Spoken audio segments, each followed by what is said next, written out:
అదే RTV app వార్తల్ని క్షణాల్లో చదివే అవకాశం ఉంటుంది. ఒక న్యూస్ పేపర్, ఒక టెలివిజన్ ఛానల్ మీ చేతుల్లో ఎప్పుడూ ఉంటాయి. తూలుపాడు లక్ష్మీపురంలో ఎగురవేయడం ప్రజల ఆకాంక్షకి ఇది నిదర్శనం.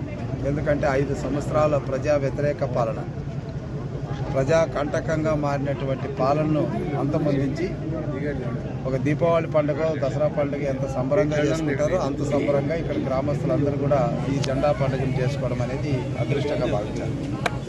దీనికి అనుగుణంగానే చంద్రబాబు నాయుడు గారు కూడా ప్రజల ఆకాంక్ష మేరకు పరిపాలన కొనసాగిస్తున్నారు. మీరు గత 2 నెలలుగా చూస్తే పాలనలో మరి ఏదైతే ఆయన హామీ ఇచ్చాడో సూపర్ సిక్స్లో ఉన్నటువంటి ప్రధానమైనటువంటి 6 అంశాల్లో 4 అంశాలు కూడా ఆయన శాంక్షన్ చేయడం అనేటువంటి జరిగింది. పెన్షన్తో మొదలుకొని మరి అదేవిధంగా గ్రామాల్లో మౌలిక వసతులు కల్పించే విషయంలో ప్రతి మండలానికి 2 కోట్ల రూపాయలతో డబ్బులు మంజూరు చేయడం కానీ, మళ్ళీ ముఖ్యంగా రేపు ప్రతి గ్రామంలో గ్రామ సభ జరుగుతుంది. ఈ గ్రామ సభ ఎందుకు జరుగుతుందంటే వచ్చే 6 నెలలకి గ్రామంలో ఎలాంటి వసతులు కావాలి, ఎలాంటి సౌకర్యాలు కావాలి అనేటువంటిది గ్రామంలోనే నిర్ణయించబడుతుంది.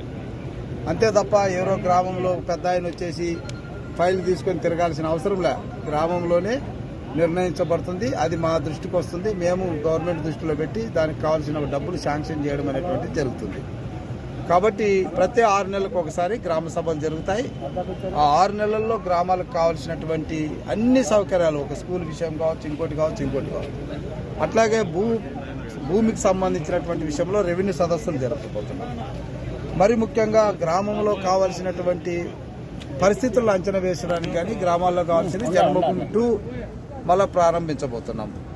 సో ఏదేమైనా బడ్జెట్ సహకరించకపోయినా, జగన్మోహన్ రెడ్డి చేసిన అప్పుల నుంచి మనం ఇంకొక 20 ఏళ్ళు కానీ బయట పడకపోయినప్పటికీ ఆయనకున్నటువంటి చతురత, ఆయనకున్నటువంటి పరిపాలన అనుభవం, ప్రజల కోరికలు తీర్చే విషయంలో ముందంజగా ఉంటున్నాడు. ఈరోజే ఇప్పుడు నేను మరి అక్కడ కాకుమాను మండలంలో 52 లక్షల రూపాయలతో త్రాగునీటికి సంబంధించినటువంటి పని కూడా ప్రారంభం చేసి వచ్చాం.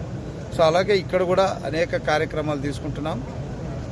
వచ్చే 2-3 సంవత్సరాల్లో ఈ గ్రామాలకు కావలసినటువంటి రైతాంగానికి కానీ, యువతకు కానీ, ముఖ్యంగా మహిళలకు కానీ, కూలీలకు కానీ అన్ని వర్గాల వారిని సంతృప్తి పరిచే విధంగా పరిపాలన ఉంటుందని మనం చేసుకుంటాం.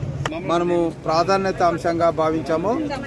అదే అంశాన్ని దాని మీద మళ్ళా తిరిగి ప్రారంభించాలనేటువంటి విజ్ఞప్తి మేరకు బాబు గారు స్పందించారు.